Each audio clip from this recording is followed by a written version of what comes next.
Once upon a time, there dwelled on the outskirts of a large forest a poor woodcutter with his wife and 2 children. The boy was called Hansel, and the girl, Gretel. He always had little enough to live on, and once, when times were bad, they had to get by with 1 piece of bread and butter each. One night, as he was tossing about in bed, full of cares and worry, he sighed and said to his wife, "What's to become of us? How are we to feed our poor children, now that we have nothing more for ourselves?" "I'll tell you what, husband," answered the woman. "Early tomorrow morning we'll take the children out into the thickest part of the wood. There we shall light a fire for them and give them each a piece of bread. Then we'll go on to our work and leave them alone. They won't be able to find their way home, and we shall be rid of them." "No, wife," said her husband, "that I won't do. How could I find it in my heart to leave my children alone in the wood? The wild beasts would soon come and tear them to pieces." "Oh, you fool," said she. "Then we must all 4 die of hunger, and you may just as well go and saw the boards for our coffins." They argued and argued until he agreed that they must get rid of Hansel and Gretel. "But I can't help feeling sorry for the poor children," added the husband. The children too had not been able to sleep for hunger, and had heard what their stepmother had said to their father. Gretel wept bitterly and spoke to Hansel. "Now it's all up with us." "No, no, Gretel," said Hansel. "Don't fret yourself. I'll be able to find a way to escape. No fear." When the old people had fallen asleep, he got up, slipped on his little coat, opened the back door, and stole out. The moon was shining clearly, and the white pebbles which lay in front of the house glittered like bits of silver. Hansel bent down and filled his pocket with as many of them as he could cram in. Then he went back and said to Gretel, "Be comforted, my dear little sister, and go to sleep. God will not desert us." And he lay down in bed again. At daybreak, even before the sun was up, the woman came and woke the 2 children. "Get up, you lie-a-beds. We're all going to the forest to fetch wood." She gave them each a bit of bread and said, "There's something for your luncheon, but don't you eat it up beforehand, for it's all you'll get." Gretel took the bread under her apron, as Hansel had the stones in his pocket. Then they all set out together on the way to the forest. After they had walked a little, Hansel stood still and looked back at the house, and this maneuver he repeated again and again. His father observed him and said, "Hansel, what are you gazing at there? Why do you always remain behind? Take care, and don't lose your footing." "Oh, father," said Hansel, "I am looking back at my white kitten which is sitting on the roof waving me a farewell." The woman exclaimed, "What a donkey you are! That isn't your kitten, that's the morning sun shining on the chimney." But Hansel had not looked back at his kitten, but had always dropped one of the white pebbles out of his pocket onto the path. When they had reached the middle of the forest, the father said, "Now, children, go and fetch a lot of wood, and I'll light a fire that you may not feel cold." Hansel and Gretel heaped up brushwood until they had made a pile nearly the size of a small hill. The brushwood was set fire to, and when the flames leaped high, the woman said, "Now lie down at the fire, children, and rest yourselves. We are going into the forest to cut down wood, and when we've finished, we'll come back and fetch you." Hansel and Gretel sat down beside the fire, and at midday ate their little bits of bread. They heard the strokes of the axe, so they thought their father was quite near. But it was no axe they heard, but a bough he had tied on a dead tree, and that was blown about by the wind. When they had sat for a long time, their eyes closed with fatigue, and they fell fast asleep. When they awoke at last, it was pitch dark. Gretel began to cry, and said, "How are we ever to get out of the wood?" Hansel comforted her. "Wait a bit," he said, "until the moon is up, and then we'll find our way sure enough."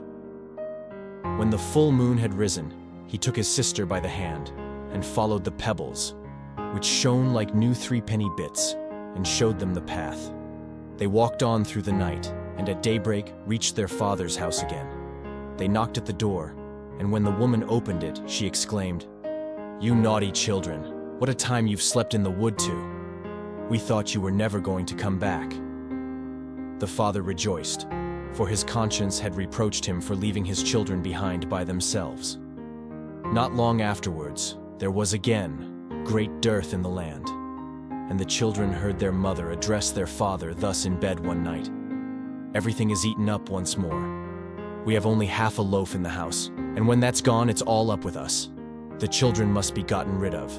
We'll lead them deeper into the wood this time so that they won't be able to find their way out again. There is no other way of saving ourselves." The man's heart smote him heavily. He thought, surely it would be better to share the last bite with one's children. But his wife wouldn't listen to his arguments and did nothing but scold and reproach him. If a man yields once, he's done for. And so, because he had given in the first time, he was forced to do so the second. The children were awake again and had heard the conversation. When the old people were asleep, Hansel got up and wanted to go out and pick up pebbles again, as he had done the first time. But the woman had barred the door, and Hansel couldn't get out. But he consoled his little sister and said, "Don't cry, Gretel, and sleep peacefully, for God is sure to help us." At early dawn, the woman came and made the children get up. They received their bit of bread, but it was even smaller than the time before. On the way to the wood, Hansel crumbled it in his pocket, and every few minutes he stood still and dropped a crumb on the ground. "Hansel, what are you stopping and looking about you for?" said the father. "I'm looking back at my little pigeon, which is sitting on the roof waving me a farewell," answered Hansel. "Fool," said the wife. "That isn't your pigeon, it's the morning sun glittering on the chimney." But Hansel gradually threw all his crumbs on the path. The woman led the children still deeper into the forest, farther than they had ever been in their lives before. Then, a big fire was lit again, and the mother said, "Just sit down there, children, and if you're tired, you can sleep a bit. We're going into the forest to cut down wood, and in the evening when we're finished, we'll come back to fetch you." At midday, Gretel divided her bread with Hansel, for he had strewn his all along their path. Then they fell asleep. Evening passed away, and nobody came to the poor children. They didn't awake until it was pitch dark, and Hansel comforted his sister, saying, "Only wait, Gretel, till the moon rises, then we shall see the breadcrumbs I scattered along the path. They will show us the way back to the house." When the moon appeared, they got up, but they found no crumbs, for the thousands of birds that fly about the woods and fields had picked them all up. "Never mind," said Hansel to Gretel. "You'll see we'll find a way out." But all the same, they did not. They wandered about the whole night and the next day, from morning until evening, but they could not find a path out of the wood. They were very hungry too, for they had nothing to eat but a few berries they found growing on the ground. At last they were so tired that their legs refused to carry them any longer, so they lay down under a tree and fell fast asleep. On the third morning after they had left their father's house, they set about their wandering again, but only got deeper and deeper into the wood, and now they felt that if help did not come to them soon, they must perish. At midday, they saw a beautiful little snow-white bird sitting on a branch, which sang so sweetly that they stopped still and listened to it. When its song was finished, it flapped its wings and flew on in front of them. They followed it and came to a little house, on the roof of which it perched. And when they came quite near, they saw that the cottage was made of bread and roofed with cakes, while the window was made of transparent sugar. "Now we'll set to," said Hansel, "and have a regular blowout. I'll eat a bit of the roof, and you, Gretel, can eat some of the window, which you'll find a sweet morsel." Hansel stretched up his hand and broke off a little bit of the roof to see what it was like, and Gretel went to the casement and began to nibble at it. Thereupon a shrill voice called out from the room inside, "Nibble, nibble, little mouse, who's nibbling my house?" The children answered, "'Tis heaven's own child, the tempest wild," and went on eating, without putting themselves about. Hansel, who thoroughly appreciated the roof, tore down a big bit of it, while Gretel pushed out a whole round window pane and sat down the better to enjoy it. Suddenly the door opened, and an ancient dame, leaning on a staff, hobbled out. Hansel and Gretel were so terrified that they let what they had in their hands fall. The old woman shook her head and said, "Oh, ho, you dear children, who led you here? Just come in and stay with me. No ill shall befall you." She took them both by the hand, led them into the house, and laid a most sumptuous dinner before them, milk and sugared pancakes, with apples and nuts. After they had finished, 2 beautiful little white beds were prepared for them, and when Hansel and Gretel lay down in them, they felt as if they had gone to heaven. The old woman had appeared to be most friendly, But she was really an old witch who had waylaid the children, and had only built the little bread house in order to lure them in. When anyone came into her power, she killed, cooked, and ate him, and held a regular feast day for the occasion.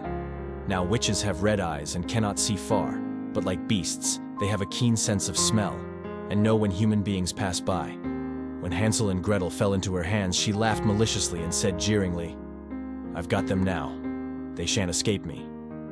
Early in the morning, before the children were awake, she rose up, and when she saw them both sleeping so peacefully, with their round rosy cheeks, she muttered to herself, "That'll be a dainty bite." Then she seized Hansel with her bony hand and carried him into a little stable, and barred the door on him. He might have screamed as much as he liked, for it would do him no good. Then she went to Gretel, shook her until she awoke, and cried, "Get up, you lazy bones! Fetch water and cook something for your brother. When he's fat, I'll eat him up." Gretel began to cry bitterly, but it was of no use.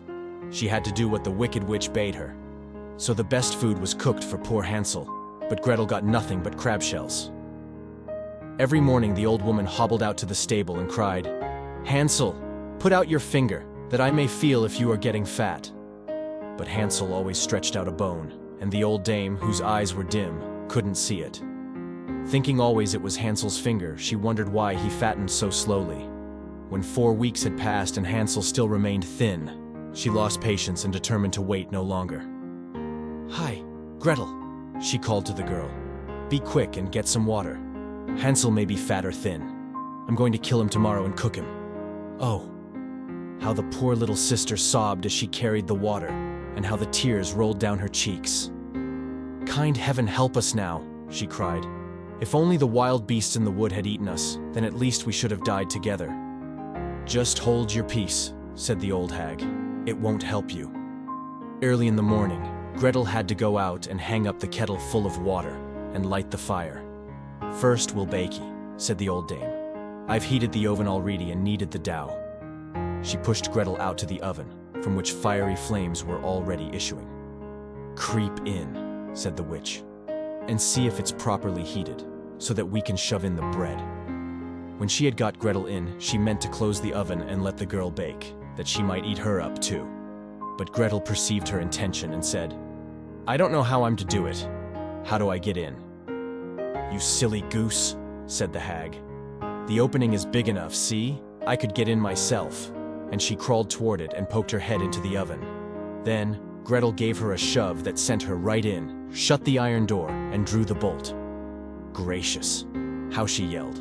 It was quite horrible, but Gretel fled, and the wretched old woman was left to perish miserably. Gretel flew straight to Hansel, opened at the little stable door, and cried, "Hansel, we are free.